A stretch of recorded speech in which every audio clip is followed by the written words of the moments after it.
Pengerusi Perikatan Nasional Pahang telah dipecat dan digantikan oleh Timbalan Presiden PAS Tuan Ibrahim Tuan Man.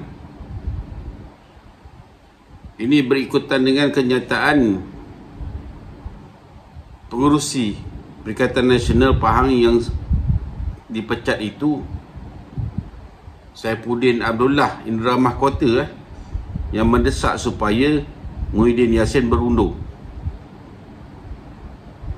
Jadi armada telah mendesak supaya tindakan diambil terhadap Saifuddin. Jadi belum ada apa lagi pendengaran Jawatankuasa Disiplin Bersatu yang dipengerusikan oleh Bapa Mentua Faizal Azumu. Presiden merangkap pengerusi Perikatan Nasional telah menggunakan kuasanya untuk memecat pengerusi Perikatan Nasional Pahang, digantikan oleh Timbalan Presiden PAS.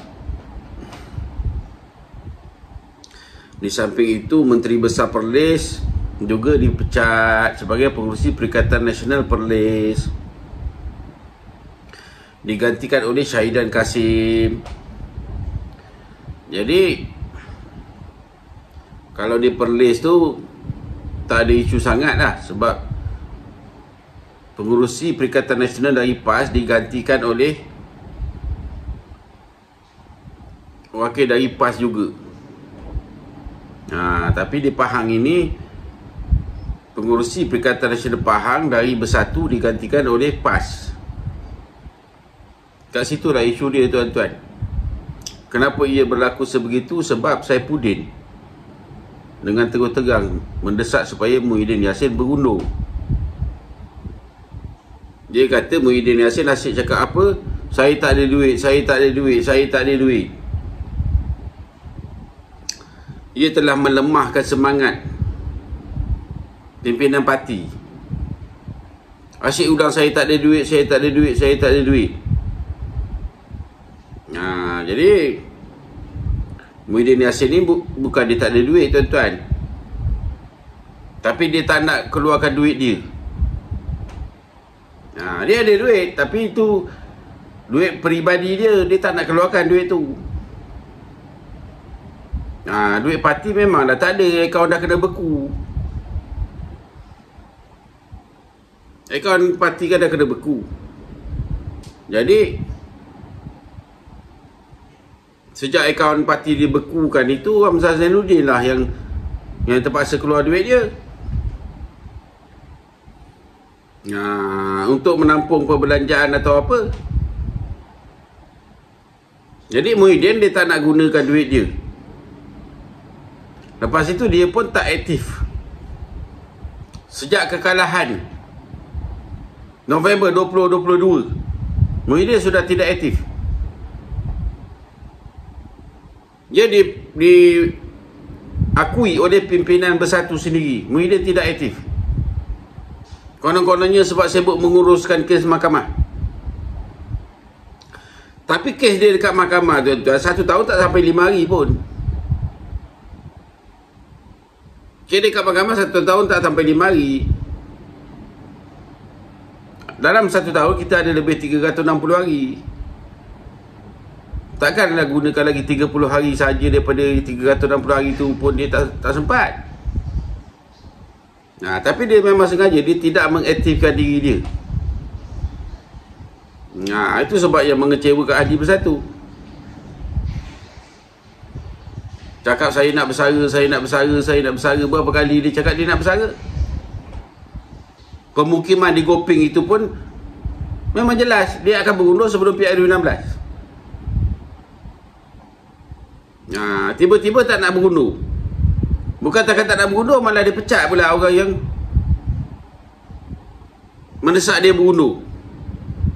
Ini politik apa, tuan-tuan? Itu sebab saya cakap Muhyiddin Yassin itu pengalaman politiknya lebih 50 tahun. Tapi pengalaman politik lebih 50 tahun dia itu adalah kaya dengan dia menjadi kerajaan dan dia melanyak pembangkang.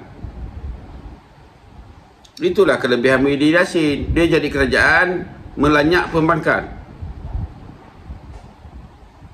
Dia lanyak Semangat 46, dia lanyak PAS, dia kata PAS Parti Ajaran Sesat, dia lanyak PKR, dia semua dia lanyak. Selama lebih 50 tahun. Usia dia kan dah 79, tuan-tuan. Usia dia dah 79. Dia habis-habis graduate Universiti Melaya tak berapa lama, dia dah aktif politik. Kalau graduate Universiti Melaya 24, tuan-tuan kira dah 79 tolak 24, kan dah 55. 55 tahun itu dia kaya dengan pengalaman menjadi kerajaan melanyak pembangkang. Jadi tiba-tiba dia tu jadi pembangkang. Di akhir karier politiknya tiba-tiba dia jadi pembangkang. Itulah perbezaannya. Dari mula dia bergiat dalam politik daripada usianya 25, 26, 27 tahun itu, dia jadi kerajaan, kerja dia lanyak pembangkang. Tengku Razali dia lanyak, Osman Saad dia lanyak, siapa-siapa sajalah. Musa Hitam dia lanyak. Rais Yatim juga pada awal-awalnya. Walaupun hari ni Rais Yatim dah geng dengan Muhyiddin pula, tuan-tuan. Tiba-tiba di akhir karier politiknya dia dah jadi pembangkang pula. Itu sebablah dia menggelabah dan kelang kabut. Sebab dia sepanjang usia hayat dia tak pernah jadi pembangkang. Tak pernah, tuan-tuan. Muhyiddin Yassin itu menjadi pembangkang. Pada kali inilah untuk pertama kali dia jadi pembangkang. Kalau pada 2016 dulu dia dipecat oleh UMNO, dia masuk pembangkang, tapi dia tak membangkang pun masa itu. 2016, 2017, 2018 kan tak apa lama dah ada pilihan raya umum ke-14. Masa itu kan pembangkang tu ramai, tuan-tuan. 2016, 2017 kan pembangkang tu terlampau ramai. Yang keluar dari PAS tubuhkan PEN. Yang PKR Wan Azizah memang dah pembangkang. Masa tu ada Ibrahim dalam penjara. Yang Mahathir lagi pembangkang. Yang PAS pun pembangkang. DAP pembangkang. Kan terlampau ramai pembangkang. Jadi 2016-2017 itu Muhyiddin tak membangkang. Mana ada tuan-tuan tengok Muhyiddin membangkang? Dia hanya lebih terkenal menyerang Najib dari dalam ketika dia masih timbalan presiden. Dia bucak-bucak kepada ketua bahagian. Dia bucak-bucak kepada ketua penerangan UMNO bahagian-bahagian. Dia suruh orang dia rakam ucapan dia itu yang menghentam Najib. Lepas itu dia dipecat. Lepas dia dipecat, dia dah tak ada bergiat membangkang menghentam Najib apa semua. Tugas itu dia ambil alih oleh Mat Sabu dan kumpulannya PEN. Dia ambil alih Ling Wah Eng dan kumpulannya DAP. Dia ambil alih oleh Wan Azizah dan kumpulannya PKR. Masa tu PAS pula 50-50. Ni Abdul nak berni dengan Najib masa tu, tuan-tuan. Ada awang duduk satu pentas dengan Najib masa tu PAS 50-50. Tapi bila pergi pilihan raya kan 3 penjuru pada masa itu, tuan-tuan. Padahal dia diam dekat kampung dia pun membangkang BN juga. Walaupun atas petang dia orang pakai baju sedondo dengan Najib warna pink belacan. Tuan-tuan ingat tak ni? Pada ketika itu Muhyiddin tak membangkang sangat. Dia lebih sibuk menubuhkan parti bersatu. Dia sibuk kempen sana, kempen sini, kempen sana, tubuhkan cawangan, tubuh bahagian masa itu. Yang betul-betul membangkang orang macam Mat Sabu, orang macam Ling Wah Eng, DAP, macam Wan Azizah, PKR masa itu, Rafizi apa semua yang membangkang.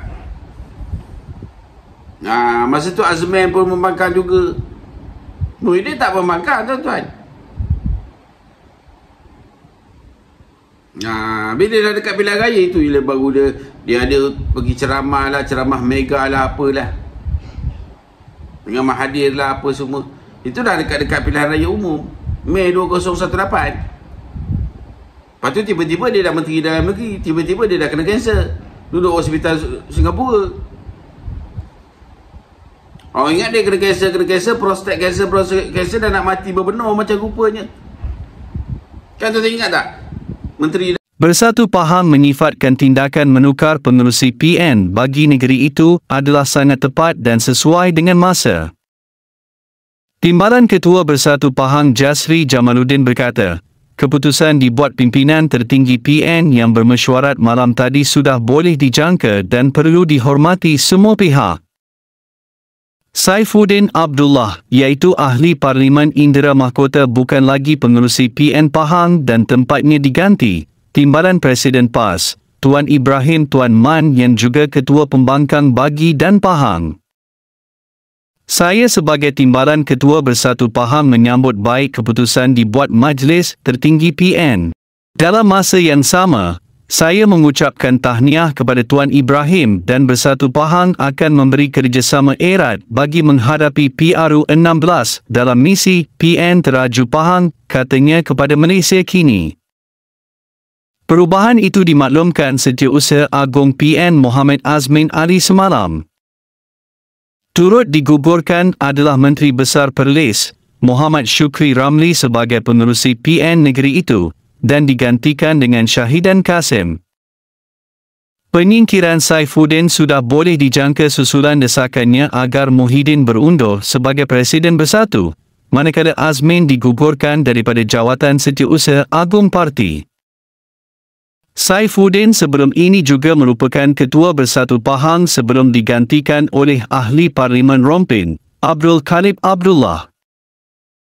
Jasri yang juga Adun Kuala Sentul berkata lagi, pemilihan dan pelantikan Tuan Ibrahim sebagai pengerusi PN Pahang yang baru akan memberi nilai tambah kepada mereka.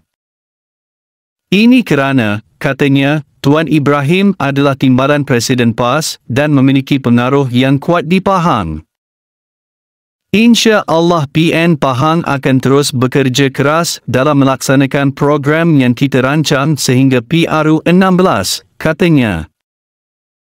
Kredit artikel kali ini diberikan kepada portal rasmi Malaysia Kini. Sekian, terima kasih.